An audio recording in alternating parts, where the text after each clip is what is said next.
What are karmic connections? Do they even exist? What is karma?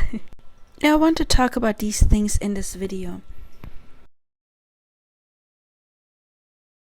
Some of you may know that I've been working as a psychic since 2005, so it's about 17 years now, and I have actually specialized for a while really on past life connections, analyzing that, and that just to me happened organically. I was reading cards and I had this specific deck, and sometimes I just had images or ideas about past lives, and then I started really specializing on that and analyzing past life connections. So by the way, if you're interested in that, yes, I do still offer that. You can contact me if you are interested.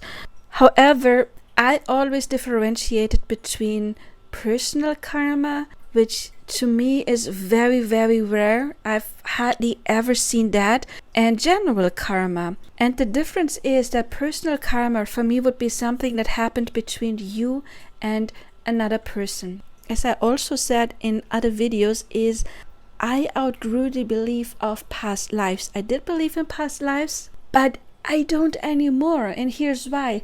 I realized that time does not exist. Time is an illusion. Everything is happening in the now.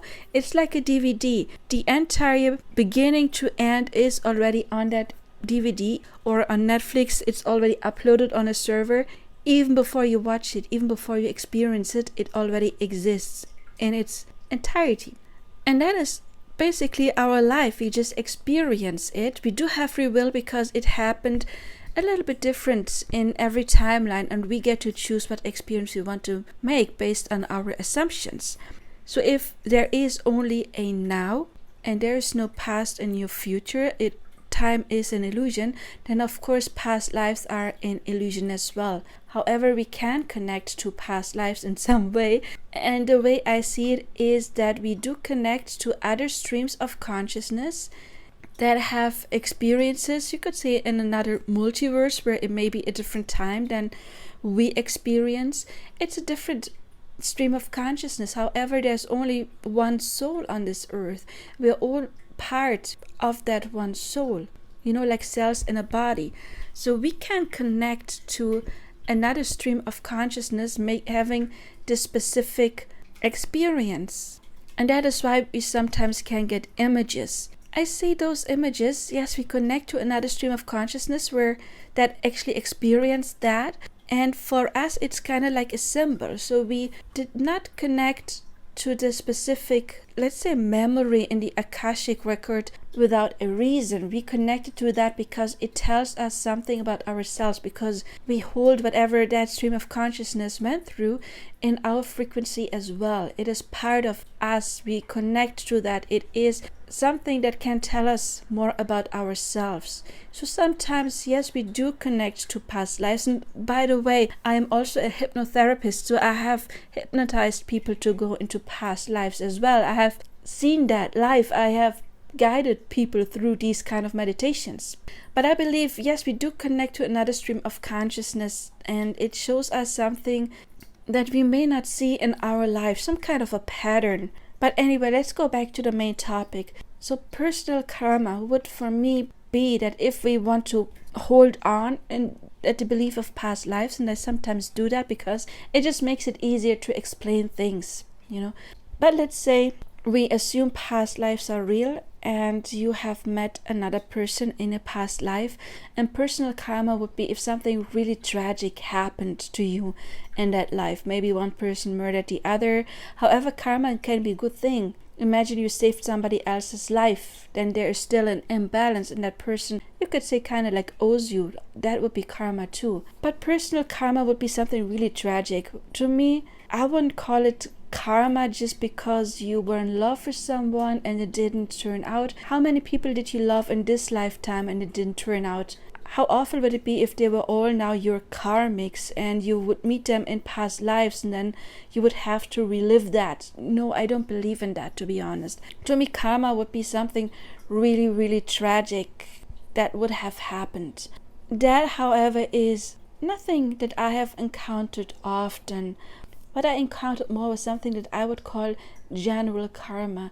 And general karma is that you have made the experience of loss. And if you want to connect to a past life, maybe you've lost a child at a young age, or your wife or husband died premature. Something happened that you have the energy of loss within you. You can in this life look at your south node, because to me a past life is nothing that really existed. It's another stream of consciousness, because time doesn't exist. It is just like a blueprint that we chose to take down here, which gives us the illusion of a past life, consciously or subconsciously, in order to create this life. And we want to go through hardships. The soul at least wants to go through hardships because we grow through hardships.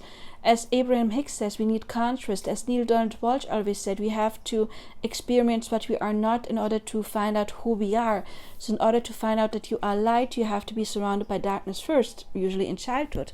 This is where we get programmed for our life. So you have as this example, the frequency of loss within you. And that would translate, if you want to believe in past life, you have lost somebody. And that would translate into this life, early childhood. Mom was maybe not there. And it doesn't have to be as tragic as mom died. It could be mom was physically there, but she was not very nurturing. So that nurturing mother energy was not there. Or maybe mom had to work a lot and she was physically absent a lot. Maybe there has been a separation because one of you had to go to the hospital, or the state intervened and you were taken out of the family, put into a foster family. It could be several things that created, it could also be, you were crying in your crib and mom didn't come because she believed, I just have to let my child scream until it falls asleep. These kind of scenarios or these kind of experiences create that fear of loss. So that's a program that gets installed in early childhood. And as Dr. Bruce Lipton would say, we get programmed in the first 7 years. Those programs run the rest of our lives until we change them, if we choose to do so.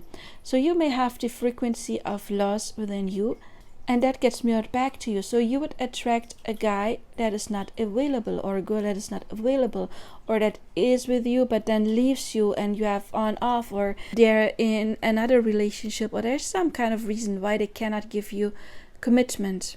And then there's usually the next threat. You get over that person, and the next person is similar. You again manifested some kind of situation. Maybe you even got together with a person, but within the relationship they're distant and they're not open and they don't talk about their problems. You can even be living with someone and there's still some kind of separation because there's emotional distance. So we have that issue, but that doesn't make that person your karmic. It just makes that person your mirror, because that is general karma. It is your karmic issue would be loss. So you attract people who are not there. It could be something else. It could be physical abuse, and then you would attract somebody who would physically abuse you. If that is the case, please go get help. There's always help you could find. Nobody deserves to be in an abusive relationship, so please get out of there. Find help. It could be attracting a spouse who is sick, maybe some chronic disease, because that is something you may have experienced, or you may have experienced it in a different form. It could be translated, not that your parents were chronically ill, but that as a child maybe you often felt like you couldn't do anything and you wanted to help but you couldn't, like your hands were tied and you couldn't do anything. You have that feeling of not knowing what to do or being unable to help. That kind of feeling, of course, could translate into having a spouse that has severe problems. Or if we have the assumption in childhood, if we learn in childhood that we are stronger than other people because we had to be very mature since our childhood, we had to be there for others, we had to step in, we had to help mom a lot, so we are more mature than our peers, then we would attract people who are less strong than us. Women who would attract, for example, men who have some kind of mental health issue like depression or some kind of addiction, because that is their inner belief of I am always stronger, I have to be there for others, then you would of course manifest somebody that you have to take care of, because that's the inner program. And I wouldn't say that you have a karmic connection to that specific person. It is your issue, your inner topic, that you will attract mirrors, which is a good thing, because once you clear that, your person can either change or you can outgrow this connection and then attract somebody where this is no longer an issue. But what is karma to me? It's basically just an imbalance. It is something that is not transformed yet, not healed yet, not overcome yet. It is an old program that got installed in your early childhood, maybe like really early childhood, when we're talking about the first 7 years. It could be at an age where you don't even remember consciously. But the thing is, in order to heal it, you don't have to remember it consciously. You can still use affirmation or the revision technique and just create happy memories. You can create memories where you were nurtured, where your parents were there. And I do have a meditation on that, the shorter daytime meditation and the longer for the night, the 8-hour meditation, that you can use to reprogram your mind, because we can do that.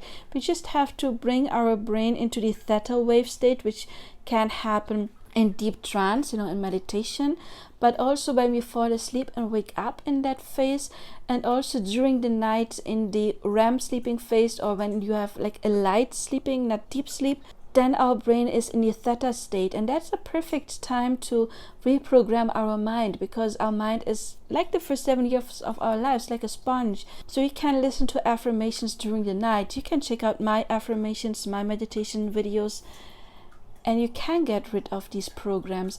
Once you have installed self-love, you cannot attract anybody who is not treating you well. It's not a match. So the issue is not the connection with the other person so much. The true issue is the own imbalance, and then attracting a mirror. And once you bring your inner self into balance, then you will attract a balanced person, or your person will change into a balanced person, and then you can have this harmonious relationship that you crave. My advice is, don't call the other person karmic.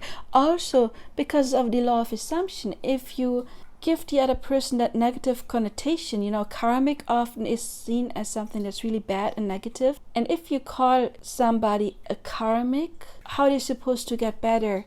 Because you're telling the universe, law of assumption, this person treats me in a negative way. And the universe doesn't judge, it only knows experience. It doesn't know positive and negative experience, it only knows experience. So when you give that person that label, the karmic, then this person cannot be good to you, because you're telling the universe this person is a bad person.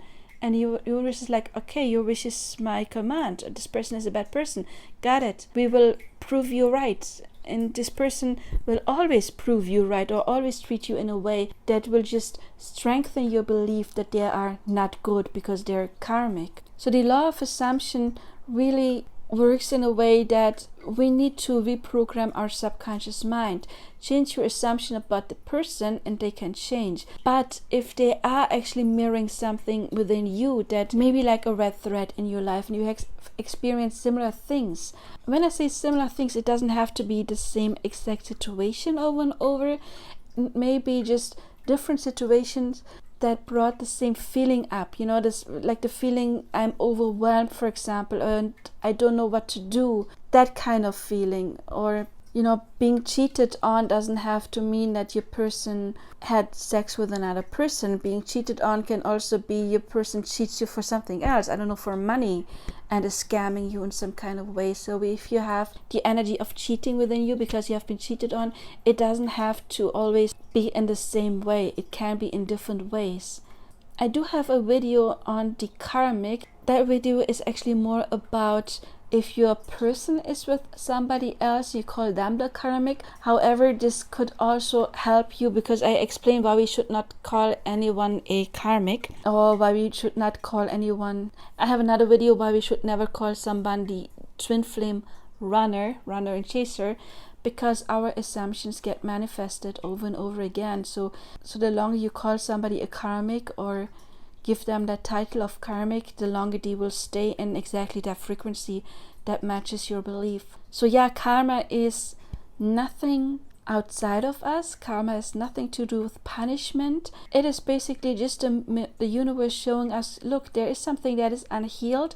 You brought that into this life. You chose to bring that into this life because your soul is a strong soul that wanted to overcome stuff, that wanted to ascend.